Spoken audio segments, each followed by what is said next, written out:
Hey addicts, welcome back to another Alita review, and we're back for the final one. This is volume 9, this is the end of the original run, and we're going to be here to close it out. Now, I did read this volume a few days before the recording of this video. That's mainly because there is 2 endings given to this original series, so kind of just wanting to, take some time to reflect on it and not just give a gut reaction, or I guess my first reaction to it, because I think this is, both endings are kind of in that vein where you might not be able to appreciate one of the endings if you just talk about it or just state your opinion when you first read it. I think it's one that really is beneficial to take some time to reflect on it. So we are hopefully going to speed through the events of this volume at a reasonable pace, and then we'll get into the thoughts of the endings and just the series as a whole now that it's done. So with that being said, we're going to start off the volume by talking about the Secret of Salem. So this is information we get on or get revealed early on in the volume with the, I guess, revealed that all of the Salemites have fake brains but real biological bodies. So their brains were removed and replaced with like a biological chip or something of that nature. And this is not really stated real concrete why. There is something that Dusty says, which I don't think is... It seems like, depending on, the author was wanting to leave himself room, so he says that it's because Salem is an experiment of some other entity that is unknown to Dusty, which, or something to that nature. I'll put up the panel so I'm not misquoting it, but basically it's kind of left as a mystery of why this is. But needless to say, these fake brains will regulate, I guess, some of the emotions, or at least keep some of the Salemites in line. So whether that's, I guess, violent tendencies or just, really weird behavior, I guess, or erratic behavior. It doesn't really, again, doesn't go into too much detail with that, but it does say that there has been some exceptions, most notably with Dusty and Ito being the reasons that they broke away from Salem and doing their own thing, and that's due to just faulty wiring, I guess, in some of the brain chips. But anyway, getting on to more of like the present action at hand, we saw Alita break out of the simulation in the last volume, and she is able to, unrestrain Chaos from his bindings earlier, and they're working together to block Dusty's exit as he's trying to escape.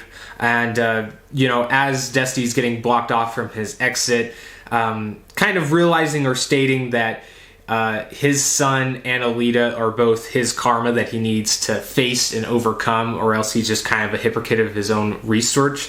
So I do like that little moment, getting more glimpses into Dusty's mind and the range of his character, I guess, in terms of, the different aspects of it. And that's something that we do get the most of his character in this volume, which seems like we could have gotten some of this earlier, but because of the way the story has been mapped out and flowed so far, I mean, this is really the best place for it, I guess, given what direction it's been going. But anyway, on the flip side of this, we also see Bigot Faggot once again, and this is kind of short-lived and honestly slightly disappointing, in my opinion, because we get Bigot learning this information of the Salemite secret and just going off the rail crazy, being in denial and just losing it, and because the Salemites in the GIB have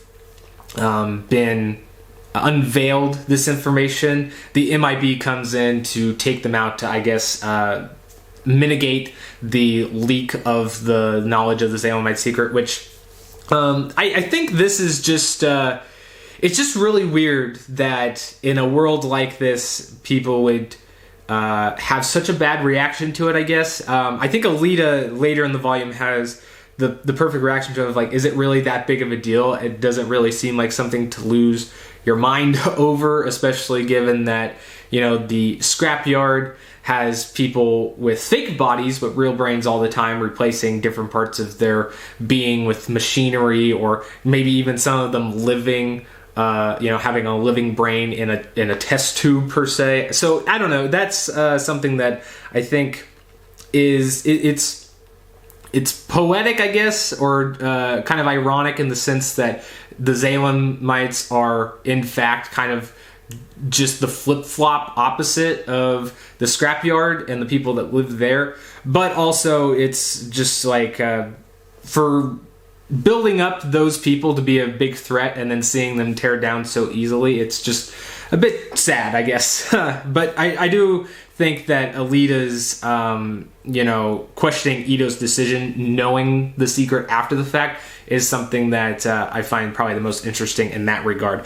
But moving on, we get to see that, in the process of tracking down Dusty through his lab, and getting to the closer and closer to confronting him for hopefully the final time, we get to see kind of the change in stance in Alita, and I think this is probably the last growth, at least that I'm recalling off the top of my head right now before looking at my notes for the future part of the volume, that we see growth in the, I guess, not necessarily in her mental state more so than the last volume, but maybe just in her morality, changing the stance on Dusty from, I'm going to stop him because this is a revenge, I want, to get payback for what he did to me, but more so justice for all the atrocities he's done to not only people she knows, but the people that, have had the unfortunate happenstance of running into Dusty.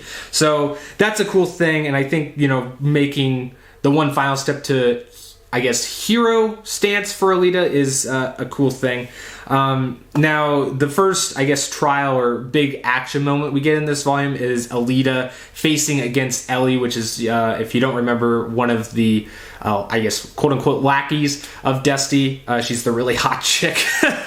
And that's a cool fight. I do like that. I think it is rewarding in the sense that we get to see her mental growth from the last volume really take a four-step and showcase for that fight. And just overall, Ellie's got some cool powers, although there is some kind of sci-fi kind of, I don't want to say BS, but it's just kind of like an eye roll type logic for how she overcomes him. But I don't know, that's kind of nitpicking. But needless to say, it is a cool fight and maybe one of the coolest ones in the volume. But on the flip side of that, or I guess after that, I should say, we get inside the simulation again, which this time it's taking Alita back to the scrapyard and having her go up against, not go up against, but I guess having interacting moments with Ito and Dusty, trying to put Alita up against Ito to where she has to kill him over and over again to break out of the simulation, but it's just a ploy in his, I guess, his plot to degrade her mental state enough that he can kind of manipulate a different simulation inside the simulation, and then this kind of making a remixed origin inside the simulation with Alita being found not only by Ito but by Dusty too, and just seeing, I guess, the story kind of reset and retell from that point of view if Dusty was a part of that. And that's a cool thing that does let you get touched on to different moments. We'll talk a little bit more about that, but I guess the next thing that happens showcased in the volume, because I go by order, so if it jumps around, again, it's just what the volume does. So moving on, we get to see that Chaos, he's watching from the sidelines, and when he sees Alita being put back in the simulation, he feels like the only way that he is able to help is to use his psychometry again. But this time, in order for him to be strong enough to actually do something, he needs to, it's a temporary fake out, but quote-unquote sacrifice himself by stopping his heart so that his, I guess, psychometry has a wider range of power, or at least he's able to put all of his energy into just that, and he's able to, I guess, manifest into some I'm not even going to try to explain it. It's bonkers. It's out there. So, just know that he gets a boost and he gets to go inside the Matrix, basically. But Dusty, inside the simulation, we get a little bit more focus on him. And there is, I guess, a moment of clarity for Dusty, realizing that, the world that they live in is pretty screwed up. And that, if he was able to just not be in focus with that so much, that he might be able to live a normal life as a decent person. And that's something that's interesting. I don't want to spend too much time on it now, but I think if we were talking in the comments, I think we could come up with some really cool description, or I guess talks of what that means for his character. Because again, like I had a discussion with somebody else in the comments, Dusty is a very complex character, and he doesn't really settle, or I guess stand on one side of morality or the other. And he's just a really fluid character in that stance of not being tied down to a specific trope, or I guess what's the term I'm looking for? I can't really think the way to word other than him being a mainline villain or just like an antagonist or yada yada. So needless to say, after that we get a little look at Chaos going up against Dusty inside the simulation, and I really think this is cool. It's not really an important part of, well, it is an important part, but what I mean is, let me try to clarify this more so. It's a cool way to go about this conflict between these two characters. I think they could have easily just had, Chaos, and Dusty kind of as their regular characters fight, but instead they kind of gave each of them a persona, and their personas are fighting. So with Chaos, he decides to manifest the image of Din to come inside the simulation and kind of challenge Dusty to a fight, and then Dusty pulling out this super gigantic size of the Mars King, which if you're not a toy fan or no toy history at all, that's a really cool I guess Easter egg, or just a little plant there for people that like that stuff. I'm sure people in Japan probably get that more so because it's probably something that's a big part of their culture. But anyway, I think that fight is really cool, and that's just visually it's very pleasing. But then we get Alita kind of snapping out, or not snapping out, because it gives information that Alita kind of knew that this was all still part of the simulation, and she was just wanting to enjoy this moment because this is the last time that she could actually interact with the Ito that she knew, even if that Ito isn't real. And the little moment that they have in this moment inside this volume, I really like, and I think in a way it's supposed to help make up for the lack of this interaction we could have gotten with the real Ito in the last volume. So even though it feels sort of cheap because it doesn't have any real lasting effect on those two characters physically, but with Alita and what it does help, even if it isn't real, it still affects her in a positive way. So at the end of the day, even though it doesn't matter because he's not real, I think the effects that it has is real enough that it lets me really like that moment in the volume. But after that, Alita breaks out of the simulation, finishes Dusty by cutting off his head. Not really, though, because we get a little bit of a teaser with his hand twitching in another panel. But needless to say, she has defeated him in this moment for now. Now, on the other side of this volume, we get to see Din and Kamui, which I think overall they spent a good...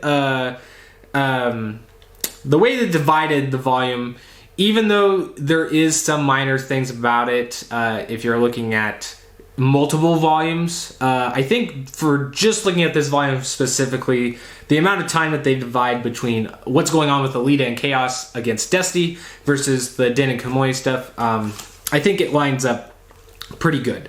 But needless to say, we get to see them on the rampage. Kamui still having this childlike, look on, I guess I should say, childhood naiveness, with them trampling through, just kind of killing people in the scrapyard, and I guess her not putting two and two together that, or I guess not being mature enough to think that, maybe they didn't get the warning message, and that's why they're still there. So it's kind of sad and poetic in a bit, or maybe not poetic's the right word, but it's kind of a sad, depressing thing if you look at it, because she's wanting to do good, but she ends up doing bad. I'm sorry, I'm having trouble with words today. I was trying to think of the right word to make it sound more sophisticated, but here I am giving you this low tier, low class vocabulary.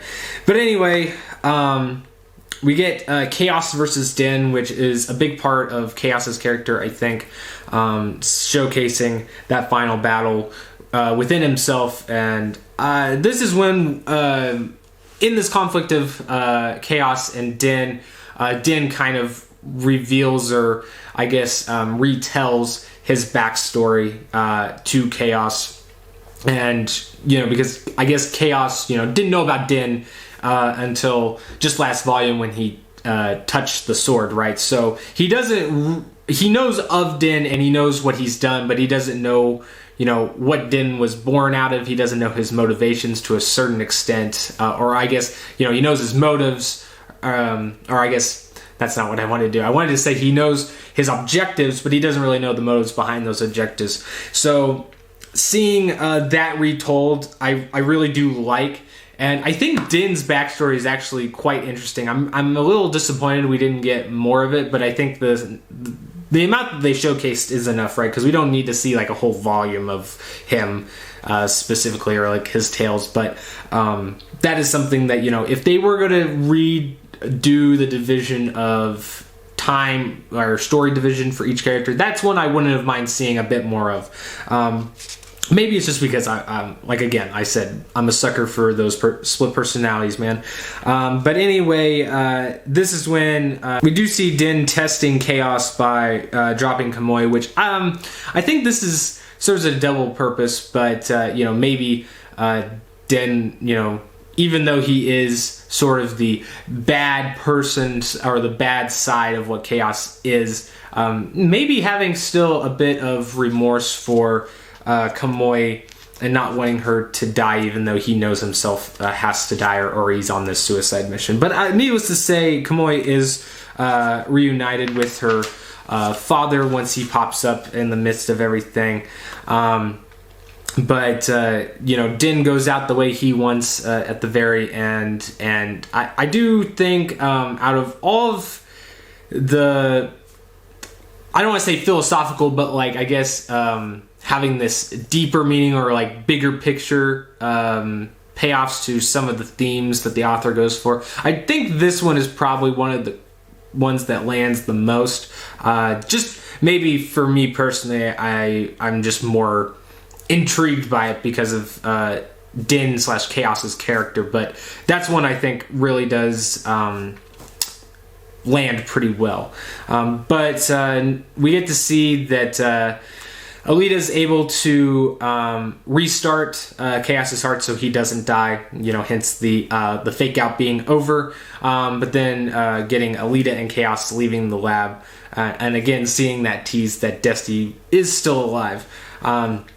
Now, this is when we get it closing really fast. This is probably the only part that feels sort of out of place, because from this point on, it's just like information after information, bam, bam, bam, bam. Like all these events happen really fast. So this is when we get like the little moment touching on each character. So like Chaos says that he wants to bring Lowe's plan to life, constructing a bridge between Salem and the scrapyard by building the tower, and then Chaos heads off with his mole people to go make that happen, because he's going to take up residence in the scrapyard. And then Alita wanting to go see Figure, so her making, or I guess starting to make that trek to him. And then this is when we get to the original ending, which is I kid you not, it's probably 2 pages, and I think I'll just go ahead and say it. So Alita is driving her car, hits a kid, says, "Oh my gosh, I just hit a kid. I'm gonna get thrown in jail." No, she doesn't say that, but whatever. Gets out, figures out that it's a terrorist, jumps on her, suicide bomber, blows up, and then it's kind of like that moment where you think maybe only part of Alita maybe got damaged, or maybe there's something more to this, because Dusty comes out and is like, hey, that worked pretty well, and then no, he's just like, he won, and he's going off in some flying contraption, and that's it. Alita is dead, and that's the original ending. And I'll go on to my thoughts about that, but first let me go with the second ending. So the second ending has it to where Alita is having a dream of Yoko's life, which is her past life, and we get little moments before the events that actually led her to probably ending up in that pile in the scrapyard.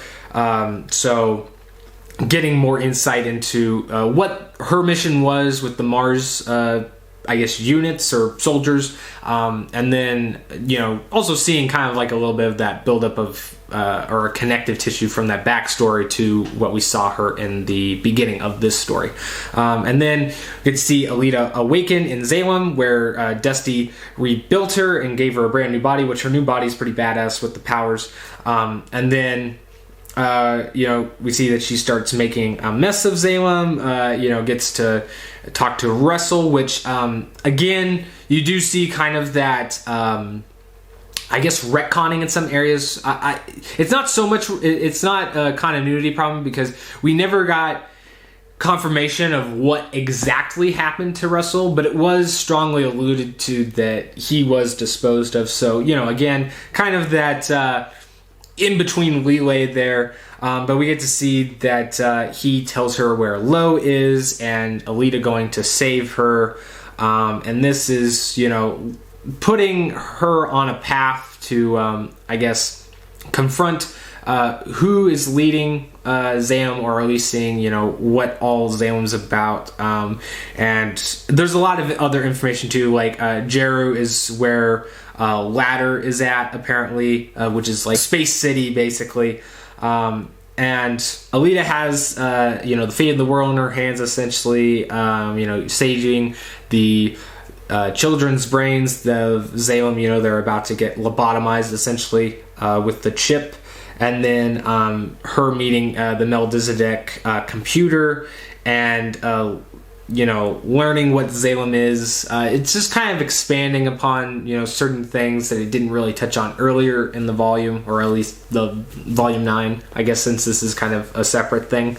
But yeah, overall, it leads to Alita having to save Salem from exploding, and kind of essentially she's saving Salem from the event that what Din would have caused if his railgun would have worked, and it leads to her, again, a fake out sacrifice, but then her living at the end, skipping a few years into the future. And overall, that ending has, at least at the very beginning, I guess it is showcased throughout that revised ending, but right off the bat, it does have more of a lighthearted feel in some areas. I feel like it's just there is some characters that are a bit more goofy, or just crack more comedic things, and it's a little jarring with some characters, especially. Overall, I mean, Alita has had comedy spread through it in the past, so it's not super jarring, but it is a bit jarring. But overall, I actually found myself liking the original ending more, and it kind of leads me to, I'm not going to say I don't want to check out Last Order, but I think just judging that Last Order will go off of the revised ending, it leads me not super stoked to see what that story may entail. The original ending is something, when I first read it, I was like, whoa, what the fuck is this?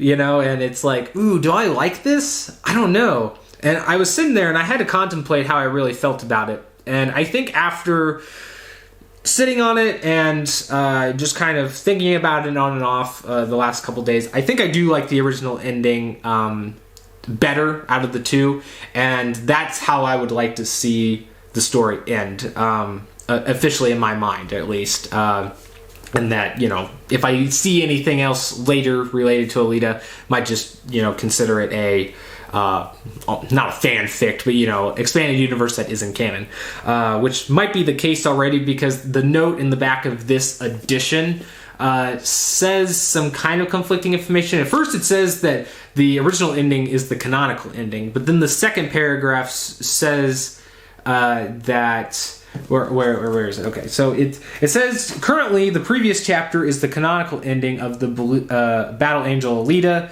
The story of Alita eventually continued into Battle Angel Alita Last Order. The following pages are another vision of Battle Angel Alita published after the ending, but before Last Order. And so, like, in that first paragraph, it really leads me to think that the canonical ending that it's referring to is the one where she dies. And that is where the story officially ends, right? But in the last paragraph here, it really kind of contemplates things, because it says, due to many requests from fans of the series for the original material, which is the one where she dies, it has been included in this edition. But there is no transitional piece in this next sentence that makes you separate from them talking about the original ending. And it says, it is not Alita canon. Think of it as a side story if you wish. You may find the more poetic touches of this material entertaining in a different way than the expanded view of the world presented in Last Order. So, the more poetic ending, I would say, with her dying, that's definitely that. So, I don't know, unless I'm just being dumb and I'm not fully understanding that, that is something that, put it there. But, yeah, overall, I think the original ending I think it just lines up for the story. And I was actually having to do a double take because I was trying to think if there was another story that the villain won at the end. And I couldn't think of one. I've always thought the villain winning, or at least being the one triumphant at the end of the story, is always like a really fascinating thing that I've wanted to see, but it is something that it takes a lot to make that work. And I think in Alita's case, I don't want to say it's the perfect execution because it is very hasty. Again, it took in the span of 2 pages, I believe. So not probably the best way he could have executed that ending to be kind of poetic or have like this whoa, type factor. But I think it does work. If you just look at Alita's character, I don't really see her having the happy moment, right, where she lives out the rest of her life the way that she can be without fighting. She always seems like this warrior spirit and has this almost, I don't want to say this bigger message where it's like you live by the sword, you die by the sword type deal, because I don't know if that necessarily fits, but I think there is something that just strangely is peaceful about the ending, even though it's a way that some people may not like. But I think seeing Destiny actually overcome his karma and being the one out on top is just another like whoa, that really hits you. At least to me, I don't know. Maybe I'm in the minority there, because why would he come out with a different ending if people weren't so upset about the original ending? But needless to say, that is the end of Alita. And overall, with my thoughts of the volume, again, the side note of Salem, or I guess on Salem's side of things with Bigot and how all that ends, that was disappointing, especially with them building them to be such a big threat in the last volume, having those AR units, is that right? What they call them, the Alita doppelgangers. And we didn't get to see that at all. Really sad we didn't get a really cool big ending fight. But I think the interactions between Destiny and Alita, and giving again kind of that more poetic or philosophical vibe to it does fit in the vein of all of the stuff the author built up before, kind of touching on there. So I think maybe that is probably partially why the original ending has such a better feeling to it, is because it feels so in line with the rest of the series. And the revised ending, it feels like it goes more of the what would I say, the generic kind of actiony ending, where everything's good and fine. And I don't mind good and fine endings, but I think for Alita's case, and the themes that they touch on really in the cyberpunk world, it doesn't fit as well. You know, you do expect there to be a kind of more of a somber, depressed ending. But yeah, that was also another thing, you know, because not only does Alita dying kind of like, well, that sucks, she didn't get to live out her dream, but then it's like, oh, figure, he'll never know, which they kind of touch on in the revised ending, but it's like, oh man, figure, dude, you're just left out in the wind, you'll never know. Yeah, this kind of turns into a rambling discussion at this point of it, so I'll just get into my final thoughts / review. So yeah, the volume, did like the Din moments, Din and Kamui. The Kamui stuff is more you know, she's not a character I really cared about. It was interesting to see some of the dynamics she would play between Din and Alita, and, you know, because she chose one side or the other, how that would affect the opposite character. But overall, that was a cool side piece to have for the volume. I think Dusty was one that, you know, they showed more sides of him and just really making him that more memorable character. And again, the ending has a really, probably the only way they could have really executed that in a believable way, because Dusty's not the physically imposing type, so, you know, he couldn't really have a fisticuffs with Alita, so there had to have been some other dynamic put in there, and I think the way they approached it, you know, works. Now, with Alita being that naive to fall for it, up for debate, but overall, I'm going to give the volume a... I'm going to give it a high, gotta have it. I don't think the themes hit me so hard that it's like, oh wow, you know, this guy, he can put in some really cool messages in his story and still make it, you know, I'm not like over the moon about it, but I think it was good. It was, it actually brought me back. I thought I wasn't going to like the ending or care about it at all, because I was just kind of in that neutral ground. But I ended up coming back and actually liking it. And so it gives me more excitement to see where the Ashton Victor, I think, spinoff is going, and then also the side series or the side stories that we can still cover. So with that being said, go check it out. Go finish out Alita. I think this is a pretty great action, like the art is amazing. Again, some of the story stuff kind of goes back and forth, and I would like to have a discussion video with Michael once he gets done with it